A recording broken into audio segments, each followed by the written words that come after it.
नमस्कार दोस्तों, क्राइम तक में आप सबका स्वागत है। मैं हूं सुप्रतिम बैनर्जी।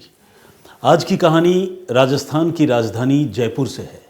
जयपुर में एक जगह है जिसका नाम है जमुआ रामगढ़, और इस जमुआ रामगढ़ में एक पुलिस स्टेशन है जिसका नाम है आंधी। पुलिस स्टेशन का नाम अपने आप में बड़ा दिलचस्प है।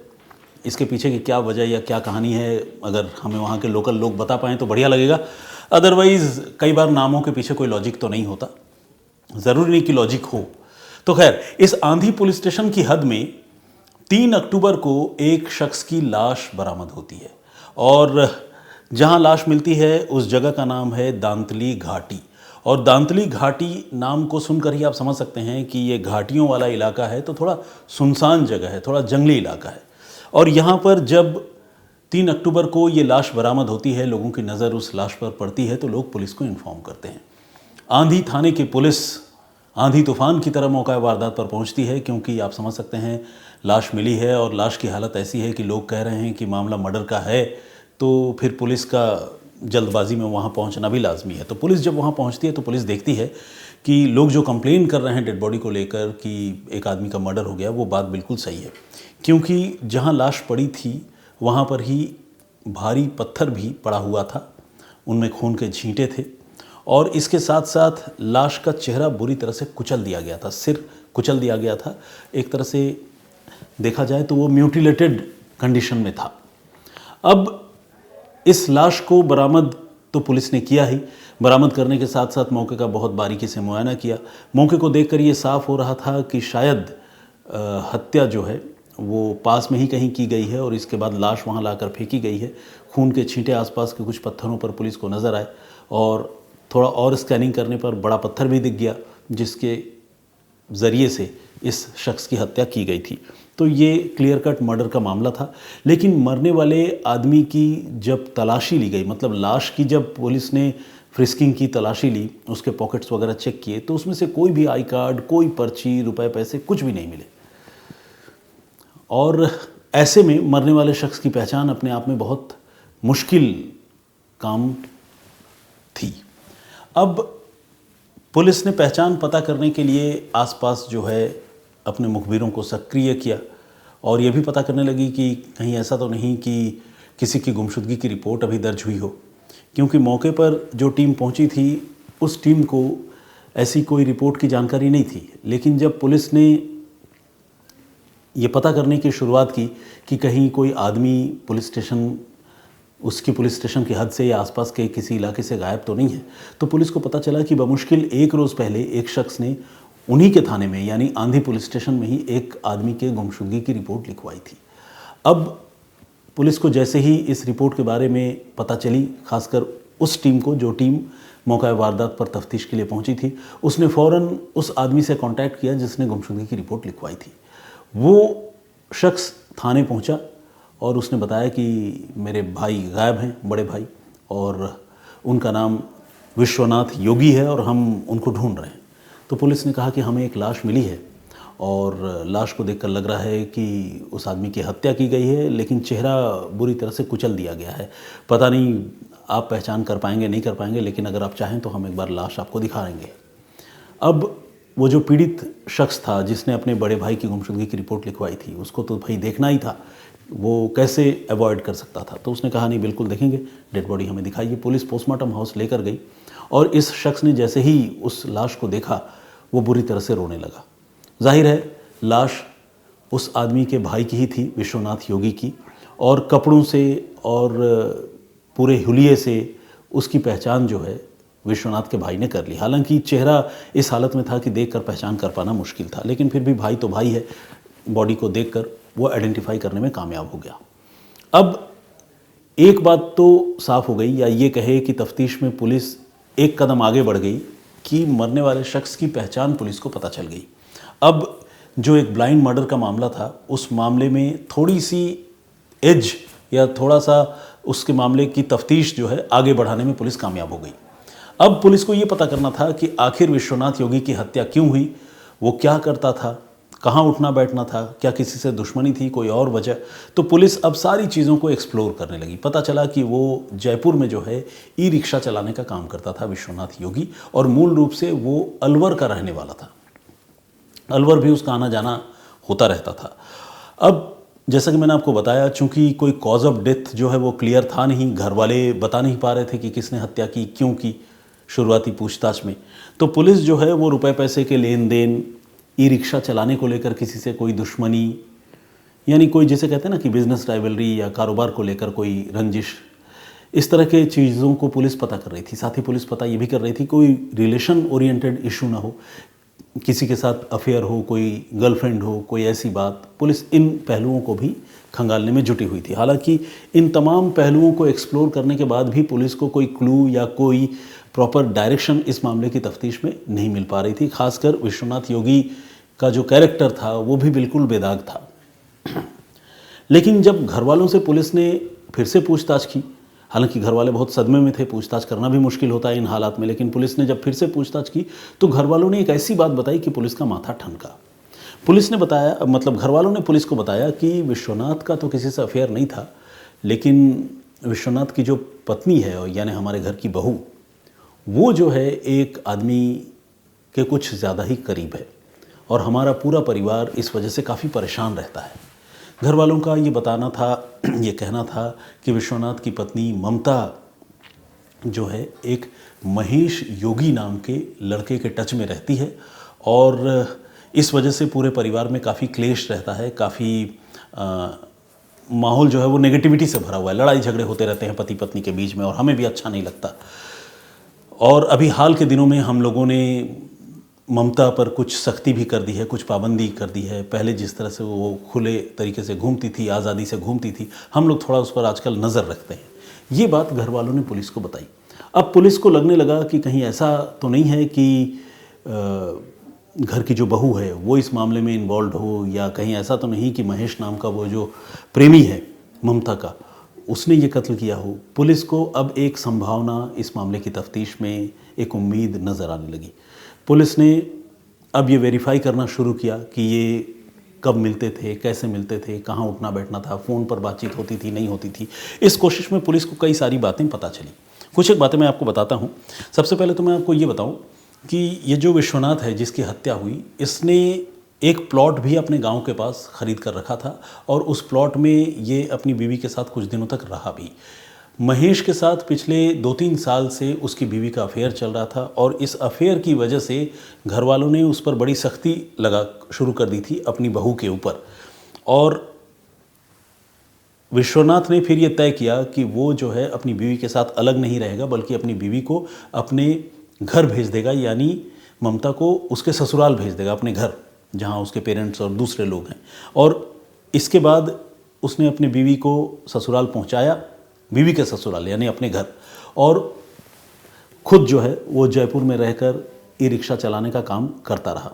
ये सिलसिला भी कुछ दिनों तक चला, लेकिन इस बीच ससुराल से रहते हुए ममता ने अपने प्रेमी महेश के साथ बातचीत की। एक बार वक्त निकालकर वो वहाँ से निकलने में कामयाब हो गई और महेश के साथ बातचीत करके उसने और महेश ने ये तय किया कि वो विश्वनाथ को इस रास्ते से हटाएंगे, क्योंकि विश्वनाथ लगातार उनकी ज़िंदगी में रोड़ा बन रहा है, उनके प्यार मोहब्बत के रास्ते में बाधा पैदा कर रहा है, अड़चन खड़ी कर रहा है। इसके बाद ममता ने यह तय किया कि वो महेश को ये बताएगी कि उसका पति कब कहाँ जाता है, कहाँ आता है। कहने का मतलब एक तरह से देखा जाए तो इन्फॉर्मर की तरह या जासूस की तरह वो काम करेगी और अपने पति के वेयरअबाउट्स के बारे में बताएगी, जिससे महेश को यानी उसके बॉयफ्रेंड को उसके पति विश्वनाथ को मारने के लिए तैयारी करने का थोड़ा सा वक्त मिल जाए। और इसी प्लानिंग के मुताबिक 2 अक्टूबर को ये पता चला ममता को कि उसका पति विश्वनाथ जो है वापस उनके ससुराल, उनके गांव आ रहा है, यानी अपने गांव, बीवी के ससुराल। तो ये बात जब उसे पता चली तो उसने अपने प्रेमी महेश को ये बात बता दी और ये भी बताया कि बाइक से आ रहा है और कितने बजे आएगा, किस रूट से आएगा, ये सारी बातें बताई। अब ये सारी बातें जब बता दी तो महेश अपने 2 और दोस्त राजेश मीना और महेंद्र योगी, इन 2 लोगों के साथ मिलकर घात लगाकर रास्ते में विश्वनाथ योगी का इंतज़ार करने लगा। विश्वनाथ जब पहुंचा तो इन लोगों ने मिलकर रास्ते में उसे रोका। हालांकि शुरू में रोकते ही उस पर हमला नहीं कर दिया, बल्कि उसे बातचीत में फंसाया, थोड़ा झांसे में लिया और रास्ते से किनारे सुनसान जंगली इलाके में लेकर गए। और वहाँ लेकर जाने के बाद अभी महेश जो है विश्वनाथ के साथ और ज़्यादा बातचीत कर ही रहा था किसी भी मसले पर। कुछ खरीद फरोख्त का मसला था, बेसिकली कोई मवेशी खरीदने के बहाने से उससे बातचीत कर रहे थे ये लोग। तो विश्वनाथ को तो अपने अंजाम का पता नहीं था, उसे नहीं पता था कि इन लोगों के दिमाग में क्या साजिश चल रही है। तो विश्वनाथ जब बातचीत कर रहा था तब तक उसके जो बाकी साथी थे राजेश और महेंद्र, इन्होंने पीछे से उस पर भारी पत्थर से वार कर दिया। उसके सिर पर पत्थर से बड़ी ज़बरदस्त और घातक चोट मारी, जिसकी वजह से वो वहीं ज़मीन पर लुढ़क गया और बेहोश हो गया।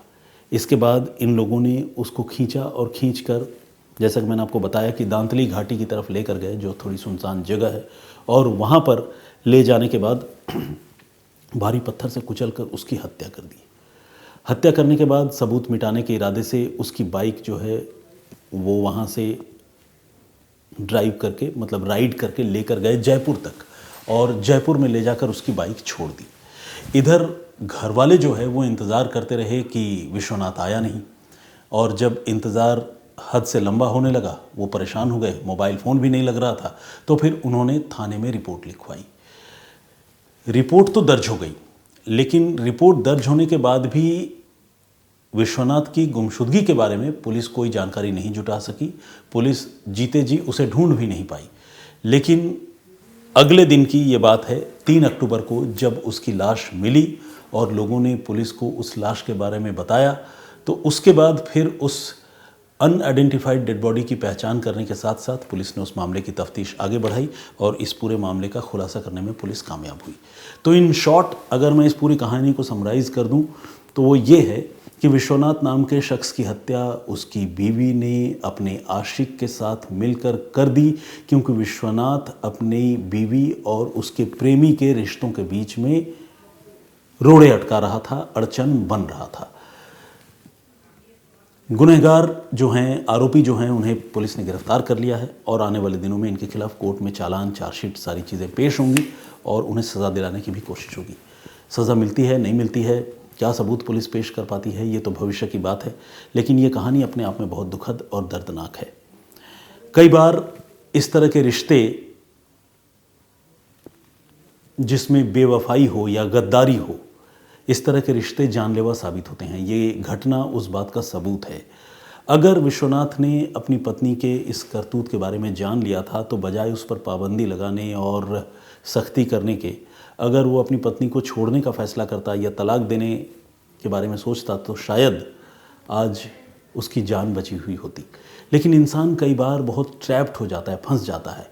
उसकी वजह यह है कि पति पत्नी के बीच में बच्चे होते हैं, तो कई बार पत्नी भी चाहकर अपने पति को तलाक नहीं दे पाती, चाहे बेशक डिफरेंसेस ऑफ ओपिनियन हो या दोनों के बीच में कोई तीसरा आ गया हो, कोई प्रेमी या प्रेमिका घुस आया हो दोनों के रिलेशन में। तो इंसान जो है इस तरह के रिलेशनशिप को, खासकर हस्बैंड वाइफ के रिलेशनशिप को, थोड़ा सा टाइम देने की कोशिश करता है कि शायद मेरी वाइफ जो है वो अगर गलत रास्ते पर चल गई है तो सुधर जाएगी, या अगर पति कहीं बहक रहा होता है तो पत्नी सोचती है कि पति शायद आने वाले दिनों में सुधर जाए। लेकिन कई मामले ऐसे भी होते हैं जिसमें लोग सुधरते नहीं बल्कि बिगड़ जाते हैं और अपने पार्टनर की जान ले लेते हैं। तो ये मामला कुछ वैसा ही था, बहुत ही दर्दनाक, बहुत ही तकलीफदेह। जो प्रीवियस स्टोरी मैंने आप लोगों को सुनाई थी, मैंने आप लोगों को बताया था कि किस तरह से गाज़ियाबाद में एक लड़की की लूटपाट के दौरान हत्या कर दी गई, और एक ऐसा इत्तेफाक रहा कि उस हत्या के महज 2.5 घंटे बाद जो लुटेरा था, जो रॉबर्स था, उसकी भी जान चली गई। तो अगर आप वो कहानी नहीं सुने हैं, नहीं सुन पाए हैं, तो आपसे गुजारिश है कि क्राइम थग के प्लेलिस्ट में जाकर आप उस कहानी को सर्च करके सुन सकते हैं। कुछ लोगों ने जो कमेंट्स किया है, आइए कुछ कमेंट्स पढ़ता हूँ। शैलेंद्र सिंह जी का कमेंट है, इन्होंने नरेशन की तारीफ़ की है और ये कहा है कि कोर्ट को इस तरह के गुनहगारों को बहुत सख्त सज़ा देनी चाहिए ताकि कोई भी अपराधी इस तरह की घटनाओं को अंजाम देने से पहले 100 बार सोचे। बिल्कुल सही बात आपने कही है। प्रवीण कुमार जी का भी कमेंट है, बहुत बहुत स्वागत है। होसन्ना जी का कमेंट है, रेगुलर कमेंट करती हैं, इन्होंने लिखा है the incident is very shocking. मुझे वो साक्षी और 2 व्हीलर से गिरकर कार से घसीटती हुई जा रही लड़की वाला इंसिडेंट याद आ गया।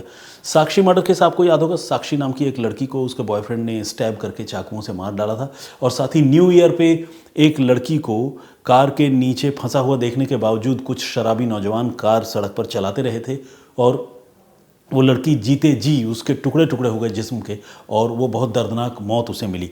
तो होसन्ना जी को इस घटना को सुनकर उसकी याद आई। वाकई ये घटनाएं मिलती जुलती हैं, और इंसान कितना हैवान हो चुका है आज के ज़माने में, इस तरह की वाक़ियों को सुनकर इस बात पर यकीन और बढ़ जाता है। राजेश जी का कमेंट है, अरवारे सरनेम है शायद उनका। रेखा भट्ट जी ने भी कमेंट किया है, बहुत बहुत स्वागत आपका। अश्वंत बी कर्मेश शाह, कुछ ऐसा है सरनेम, और नाम मैं ठीक से पढ़ नहीं पा रहा हूँ क्योंकि दोनों चीज़ें एक साथ मिली हुई हैं। रेखा भट्ट जी रेगुलर कमेंट करती हैं, बहुत स्वागत है आपका। वो कह रही हैं कि दुबई की तरह हमारे देश में सख्त कानून होना चाहिए।